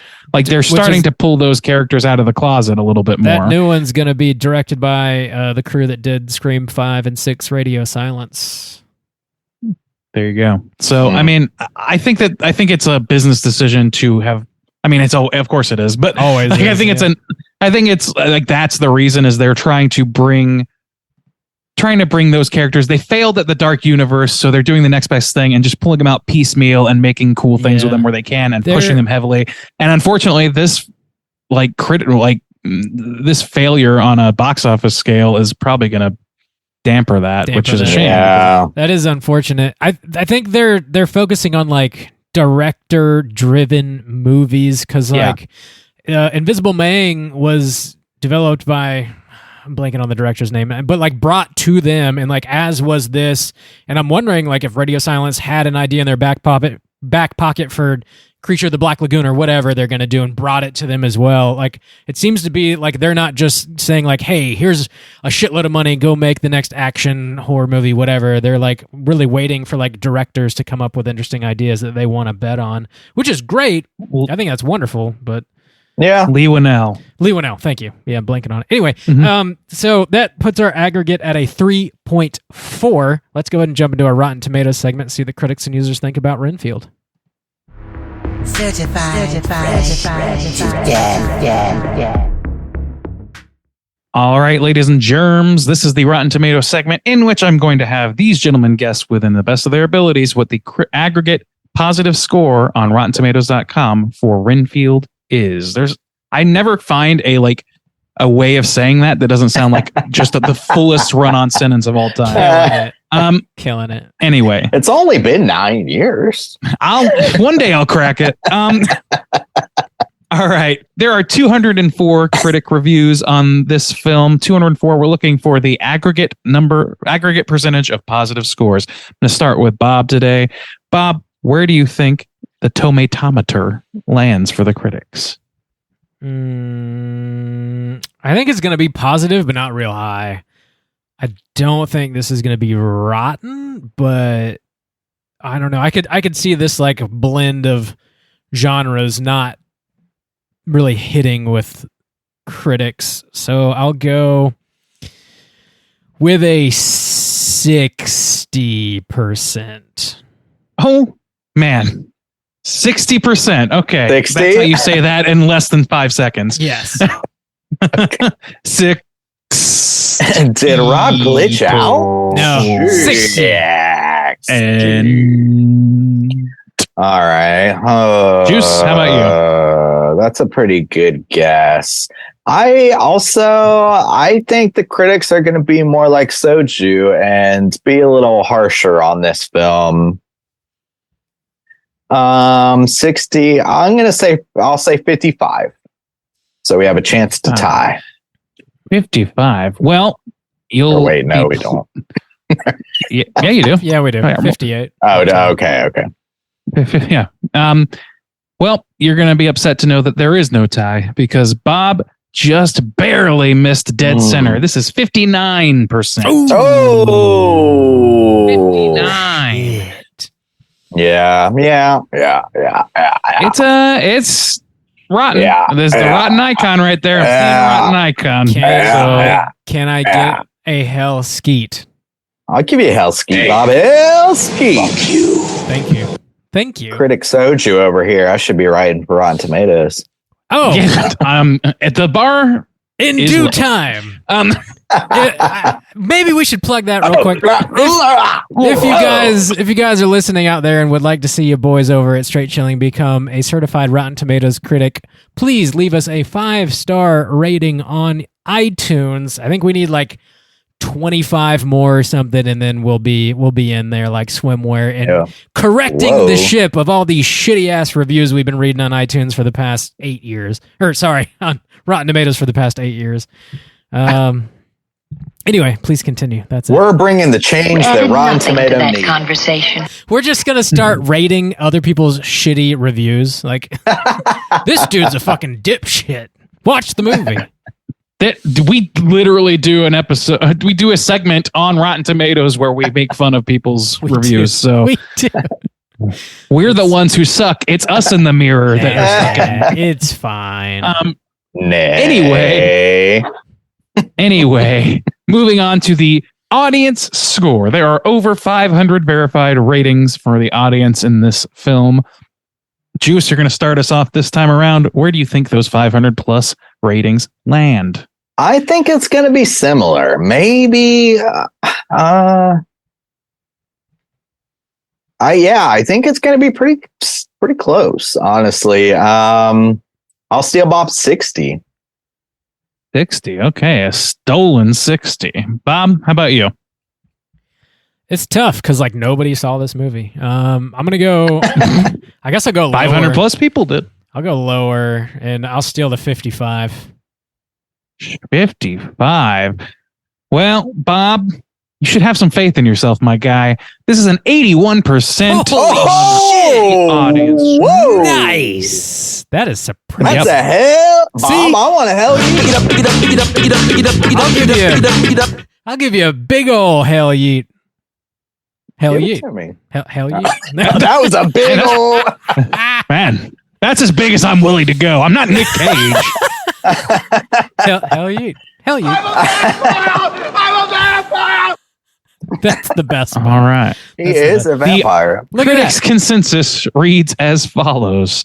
Although it fails to take full advantage of its committed stars and killer premise, Renfield's batty horror comedy blend sinks in just enough to leave an impression.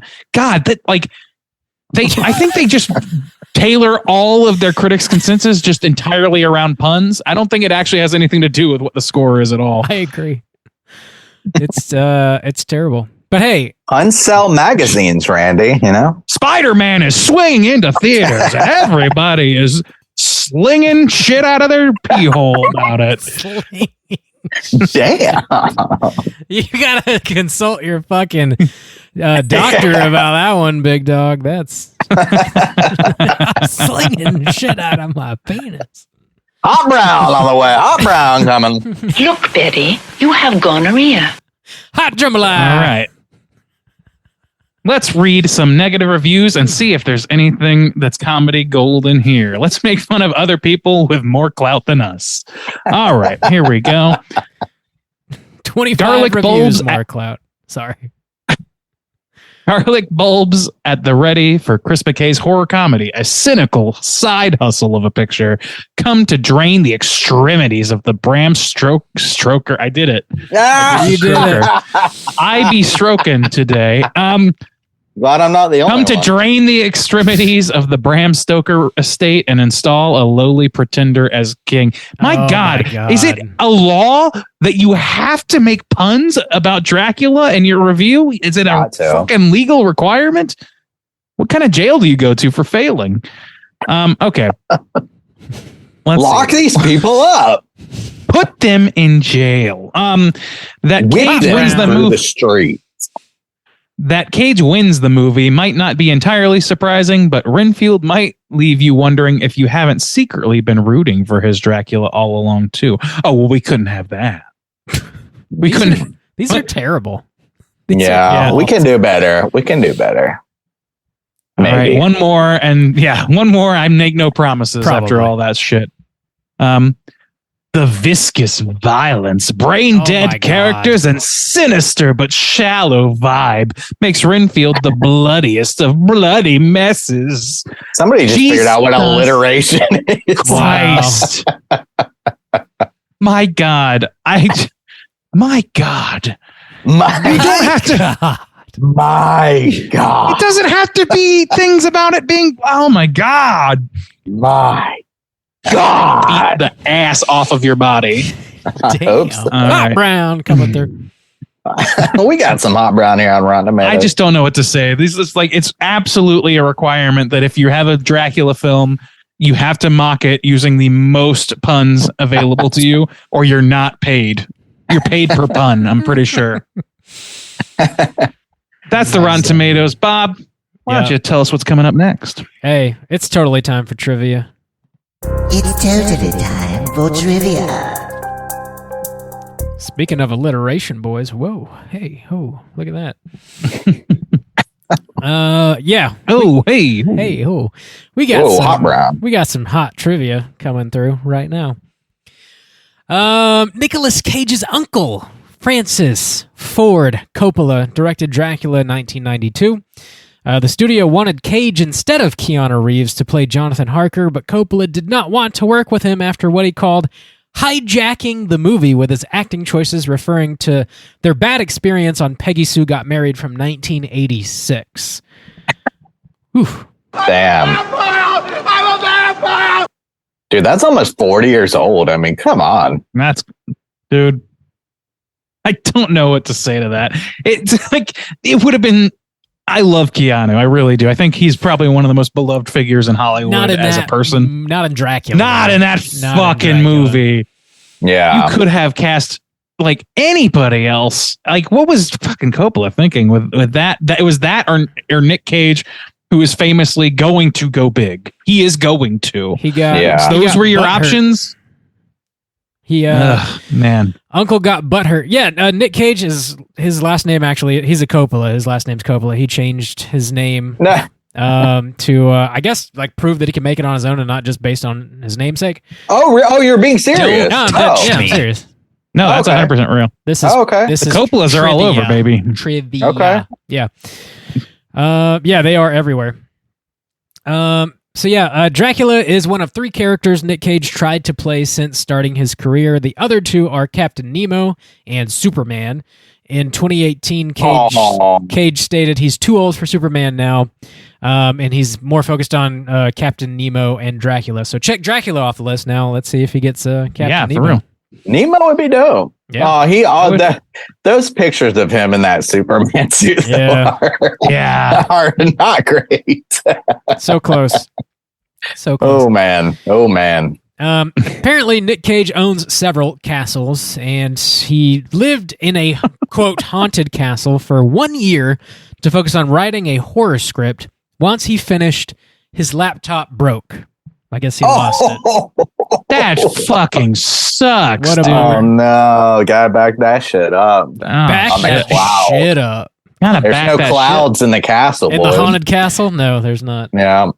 Dude, we need to He's a hang fine out with Nick motherfucker Cage. when you back that ass up. When you Is there back any way for that ass us to befriend Nick Cage? Is that possible in any way? It is certainly possible. He should buy a castle in South Korea and come hang out. Nick Cage doesn't have friends. He has inspirations. Okay.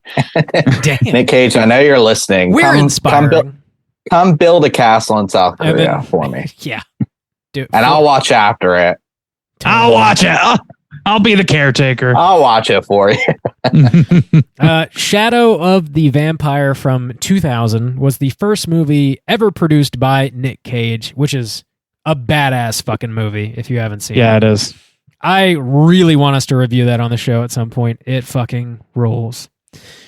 William Ragsdale, who plays the elderly priest in that one very brief scene in this movie, is best known for playing Charlie Brewster in Fright Night, which is really cool. Oh, shit. Yeah. I did not recognize him. Me either. He's grown up. He looks a little different. He's so cool, Brewster. He's so cool. In an interview with Collider, director Chris McKay admitted that the film is intended to serve as a direct sequel to Todd Browning's Dracula, which, if you watch the movie, that's made very, very clear. Oh, yeah. Nick Cage is often compared to Klaus Kinski, who was the legendary German actor who played Dracula in Nosferatu the Vampire, 1979, which is also a fucking fantastic Dracula movie that you should watch. Wait, what? The Nosferatu 70s remake? Yeah, I thought that it's called Nosferatu the Vampire. That's the whole title of the movie. I thought that was a Herzog film. It is, but Klaus Kinski plays Nosferatu. Oh, play Nosferatu. Dracula. Okay. That's the one man Randy started to watch. Yeah, we watched it for 5 minutes and we were like, neither of us are in a good headspace for this. I don't think I finished it. It looked great. It's fucking fantastic. I don't think we watched more than 5 minutes. I genuinely don't. I think we had other shit going on. Yeah. It was a wedding weekend. So it was. Yeah, that one you gotta be ready to pay full attention to for 2 hours, but it rules though. It's great. While promoting Season of the Witch from 2011, Nick Cage said his love for Christopher Lee is the reason he makes horror movies. Lee is also considered one of the best actors ever to portray Dracula on screen. What else we got here? Renfield syndrome, I guess, is apparently a thing. It's known as clinical vampirism and is a rare psychiatric disorder where an individual has an intense fascination with drinking blood or believing themselves to be a vampire. Which I think we had, a long time ago, we had one or two people call in for a Hotline Kinks. And I think it was Michael. Wasn't it Michael? I wasn't going to put him on blast, but yeah. I think it was. I mean, he called. He did call. It was a while I'm an ago. executive by day and a wild man by night. Wild man by night. Yeah. No. So that is one kink I can't get behind. I'm usually a kink man, but I can't get on that train. I'm a real kink man. I'm usually down to clown, but that is a no-go. Oh, vanilla juice over here won't even drink blood. I know. The Fucking vanilla is loser.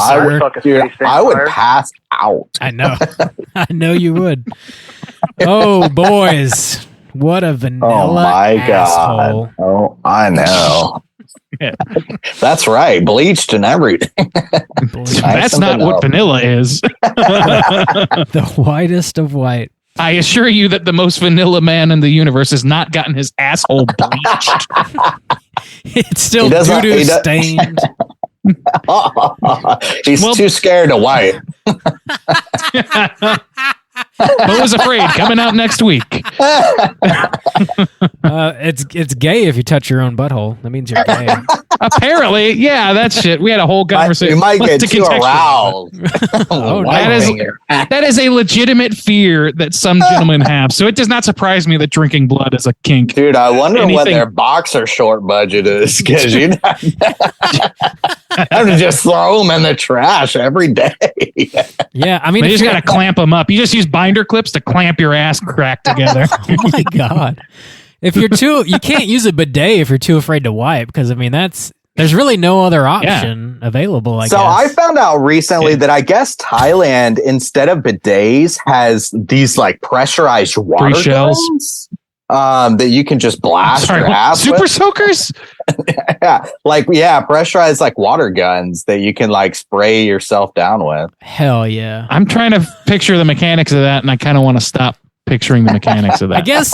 I guess the only safe way to go about it is if you got your girlfriend to wipe your ass for you, then if you were aroused somehow, it's not gay anymore. Oh my God. That's the safe route. I pooped in my pants in school and I just left it in all day. All you ladies out there have a lot to look forward to with these insecure men. Get ready to wipe some assholes. Anyway, that's all we got for trivia. Let's talk Cooter of the Week. Let's do it. Straight chillin'. Cooter of the Week.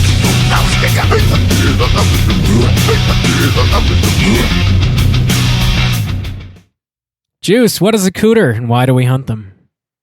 Oh, Cooter's character type in a straight chillin' exclusive. Cooter must hit 3 of these 5 points to be considered a cooter, but we want the cooter with the most points. 5 points of cooterdom are sexual deviance, manipulation, smug arrogance, overall looking attire, and overall patheticness. Boys, that's how you lock down a segment. Who is our Cooter of the Week? Oh, boy. We are very impressed. Damn. Oh, yeah. Damn.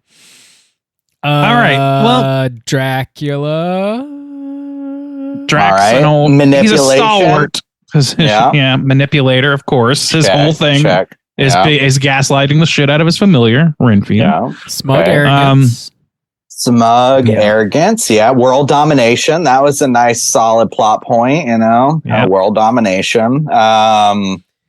Looking attire. He's a dapper man. I don't know.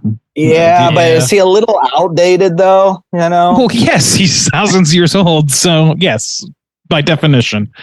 I think he looks a little bit Hugh Hefner-y, so it dated in that respect too. Like Crushed Velvet is great, but it's also like that isn't a thing that people wear very frequently. I don't know. I think they didn't really play into the sexual aspect of Dracula in this film.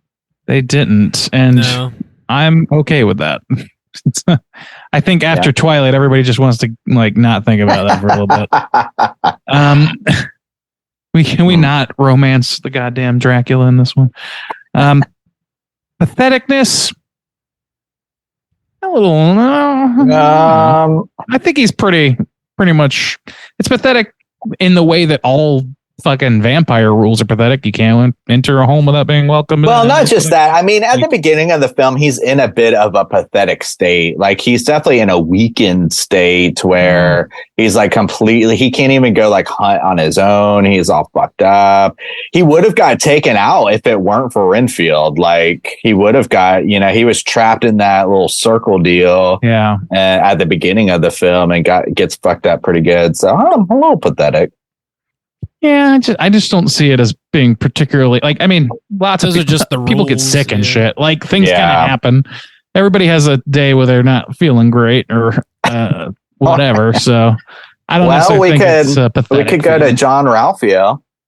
I think we should. I think that's a pretty good one. Manipulation. I think he's a solid pathetic. Okay, yeah, manipulation. I was gonna start manipulation because he is so willing to give up his boys for his own skin. It is. One of the funniest things in the film to me is him just being like instantly turning on all his motherfucking friends. Like it's just very good. That's patheticness as well, but also it just is a mama's boy. Yeah, totally pathetic, but also smug as shit. He's got a real Roman Roy thing going on with his arrogance in this movie. Yeah, throwing around his mama's weight. Yeah. sexual deviancy. Doesn't he just say something pretty fucked up to Awkwafina at one point? I feel like he does, but it's been long enough where I don't remember. I don't He's talking about her dad and stuff, but I don't remember it being maybe sexual. That's what I'm thinking. Now, what about when they kidnapped the sister? Was there any implication? I know they were saying like they were beating her and stuff because she almost died or something, but okay. I think they kept it pretty squeaky clean, surprisingly. Like, not a lot of sexual like no stuff sexuality at all. Yeah. So, all right, but I mean, he hits enough already. Smug arrogance, manipulation, patheticness. Looking attire. Yeah. The neck tattoo. The neck tat. I don't know. And I'm also like drawing a connection to John Ralphio. Maybe that's not fair, but I still am. So good old John Ralphio. 3 for sure. I think it's a low. Maybe 4. I mean, that's good enough no matter what. If I saw a guy dressed like that in the subway who looked like that, I'd be like, okay, I think that's this is a good one of not the main villain being the Cooter, but somebody else being really pathetic and wormy and shit. Yeah. Renfield, if you will. Wormy butt. That's interesting. He's kind of the Renfield part in the Renfield movie. Yeah. Well, he tries to be the new Renfield, I guess, is why he's trying to that was kind of a good kind of flip on itself where like who the people that gravitate towards this Renfield position, maybe. I felt old girlfriend versus new girlfriend. Like, yeah. That was pretty good. I like that. Pretty good. I think we can put them both. I forgot about the kill where he gets punched or kicked in the gut and his like guts get spewed out his asshole. Hell yeah. It's good. Laugh your guts out through your asshole. That was pretty funny. Yeah, I forgot about that when I watched it in the theater for $12. Prepare to laugh your guts out through your asshole. There you go. There's the bump. Just wanted to cover that basis, you know. Yeah, 12 Korean dollars. Yep. Our lawyers are going to have to do what Tucker Carlson's lawyers did and tell people that we can't be taken seriously. No serious person would ever take us seriously. You're taking us seriously. You're doing it wrong. It's your fault if you take us seriously. In our case, that's true. Hey, in our case, that's a legitimate argument. We're almost certified Rotten Tomato critics. Okay. Grow up, Grow up. That's to be taken seriously. We demand it. Rotten Tomato critics. Put that on my gravestone. Rotten Tomatoes certified critic. It's just the tomato. Well, not yet, Randy. As long as you. Average score 43%. It's a splatter. It's the little splatter emblem. Juice is gonna have a splatter emblem on his gravestone too, but for entirely different reasons. It's a target for more stains. You know that I'm the cream of the crop. You know, bitch. Mm-hmm. Yep. So it sounds like we got a Cooter. John Ralphio, your boy Ted Lobo, Teddy. We got him. Him and Drac. Put him away. I think Drac as well. That's he's fine. Like Drac. Take him. Drac always goes to Cooter jail. Put him in. We'll take him. Yeah. For tradition. We're going. That's why we jail people. We're going a little for tradition. Yeah, we're going a little long, boys. Let's skip over what we've been watching this week and head straight to our Hotline Screams. Hotline Scream.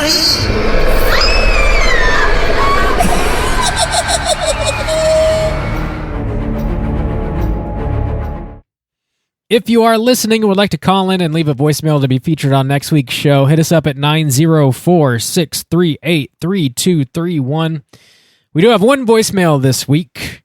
We're going to hear from ya boy, Chris. Let's hear what he's got to say. Hey, Straight Chillin' crew, this is Chris in Louisiana, a.k.a.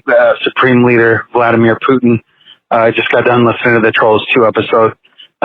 Nick Cage movie, my favorite Nick Cage movie, I think. Or I think it's the perfect blend of his shenanigans is Raising Arizona. I think a lot of movies about like with him in it, but that one I could throw on any time, and I just really enjoy seeing him in there. But anyways, I also I missed out because I was really busy, so I didn't get a chance to listen to the previous episode with the 420 prompts, I had two really quick stories, weed stories. Hope it's not too late. One involves my girlfriend. I've known her since middle school. And she was a good girl. She didn't get involved with me and my friends' shenanigans, but we would usually have her tag along, and then I would force her into doing bad stuff like drinking or smoking weed or whatever. So the first time we're smoking weed, it's like fall or winter, and we're out in the park, and she pops a squat in the bushes, and it cools her thighs down a lot, I guess. And then so when she puts her jeans back on, she thinks that she pissed her pants when she was, popping a squat in the bushes. So all night long, she's like, I pissed my pants, you guys. I pissed my pants. And I'm like, putting my hand on her pants, and I'm like, they're dry. They're just cold. And she's like, you guys are fucking lying to me. You're lying to me. Like Fred, I was like, all right, we're never getting her high again. And then the other one was in my 20s for my birthday. I got a piece of keef cake. It was accumulated over, a grinder over a really long period of time, baked in a cake. They told me to be careful with it and just take a bite. And I was like, I've been smoking weed since 6th grade. I know what I'm doing. Don't tell me what to do. Ate the whole thing, had an existential freak out playing Hitman, and hid under my blanket for about 6 to 8 hours until it started going away. So, all right. Well, thanks for listening. Thanks for doing the show, and I'll talk to you guys later. Bye. Whoa, buddy. I think it's pretty brave of Chris to come on here and tell everyone that he ruined a young girl's life. That's really brave. That's manipulation. Or some risky statements going on in this voicemail. Always teetering on the edge. Although I will say, Raising Arizona is a nice, solid, safe Nick Cage choice. You've never seen it, Juice? No, never have. I've seen it once. I enjoy it quite a bit, but it's a Coen Brothers movie, and those movies just have there's rewatchability is central to those movies. It's crazy how rewatchable almost all of their films are. And though I haven't done it myself, it definitely could be a rewatcher. I know people love the shit out of that movie too. I don't know if I have a favorite Nick Cage though. I would be a 9-way split. It's Face Off, Mandy, fucking Pig is good. Pig is incredible. On Air, The Rock. Dude, Vampire's Kiss. Vampire's Kiss. There's still a lot I haven't seen. I know. I'm gonna look. There's a lot that probably aren't worth seeing, is my understanding. I really want to see Massive Talent, though. I really Leaving Las Vegas. I've never seen that. Man is great. Gone in 60 Ghost Rider. The Weatherman is good. Moonstruck. I've never seen Moonstruck. People love National Treasure. I'm not a big fan, but people do. Some movie called Valley Girl. Never seen that. Yeah, he's a prolific, he's got a lot working of actor. Yeah, I watched a very short Wild at Heart. I watched a short interview clip with Nick Cage. He was talking to Conan, I think, and Conan asked him what his 5 favorite Nick Cage movies were. And number 1, he said, favorite movie he's ever made was Pig. Oh, okay, great. I was really surprised about that. Yeah, it's a great movie, and it's also a genuinely great movie. He also listed a movie that was directed by your boy David Gordon Green called Joe. I've never seen. I don't know anything about. Me neither. I've never heard of that. Also, he was in a Scorsese movie that I've been meaning to watch for a long time called Bringing Out the Dead. That was another one that he listed. He's in Left Behind. Left Behind. He's done a lot of work. Kick-Ass is a fun movie. He's like a bit role, but it's a small role for him. I like that. Bad Lieutenant. Oh yeah, Bad Lieutenant was another one he listed. That's another NOLA, which is insanity. I've never seen that one either. Damn, there's a lot of Cage I haven't seen. Bad Lieutenant. I keep looking at some lists. Bringing Out the Dead. Yeah. Leaving Las Vegas. The Rock, of course. And Mandy was the 5th one he listed. Those were the 5. Okay. Yeah. I would imagine Mandy would have been fun. Yeah. What a great movie that is. That's so good. I've heard that he's getting his own. I feel like I've heard anyway. Maybe I dreamed it, but I think he's getting his own spinoff from the Spider-Man Into the Spider-Verse series for that would make sense. Spider-Man. That makes sense. That could be a lot of fun. Yeah. That could be fun. Yeah. Yeah. It's a little bit of a mixed bag, but the good shit is so fucking good. This man goes big. I guess I need to. Yeah. It pays off. It pays off huge. I need to watch Moonstruck. It's on all of these lists pretty much. I've also heard Adaptation is a great Nick Cage movie. I've never seen. Oh my that. God, Adaptation is crazy. I just saw it listed as well, number 4 on this list. Yeah. Yeah. He's in Raising a movie Arizona. about a superhero gerbils called G-Force. So I mean, Oh my God. None of these lists have Joe listed though. Like none of them. I've never heard of it before. I see the one. I see it here. Yeah. Really? Okay. Yeah. Anyway, Interesting, but yeah. I'll have to check that out. David Gordon Green, he at least makes he knows how to direct a movie, even if they're not all great. Yeah, I mean, to We're be gonna have a good fair, time I mean, I know I tore up some David Gordon Green, but I mean, he's not like the worst director ever. Oh, but, you know. yeah. whoa, we're real reversal of on Josh's part. I'm not saying like he's like he's gonna instantly ruin a movie, but I'm not saying he's Joseph Goebbels or anything, but I'm not saying he ain't either. Okay. Damn. Anyway, thanks for calling in, Chris. Jesus Christ! Don't any more Keef cake? I've never heard of that before, but that sounds like a fucking nightmare. That sounds terrible. I heard queef cake. Did anybody else hear queef cake? Keef. I think he said Keef cake. I think so. No, I mean, I'm not saying you're wrong. I'm saying that's what I thought I heard, and it can't be what it is. I'm tripping on queef cake, my guy. Sexual Existential deviance, crisis. boys. Yeah. Manipulation, sexual Chris deviance. might be hitting some. Yeah. Chris I might talked be this hitting girl some- into eating this queef cake, and then she pissed her pants. Chris, quick, what are you wearing? Because that might seal the deal. You know. And then I touched her thigh all just a night to basic- check and see if she peed in her pants. Yeah, goddamn. I'm just wearing a basic C string tonight. What? Nothing crazy about that. Basic C string. The old basic Standard. run Yeah, of your C string. standard. C string and just an oversized red shirt like Winnie the Pooh. Dude, is it a crotchless C string?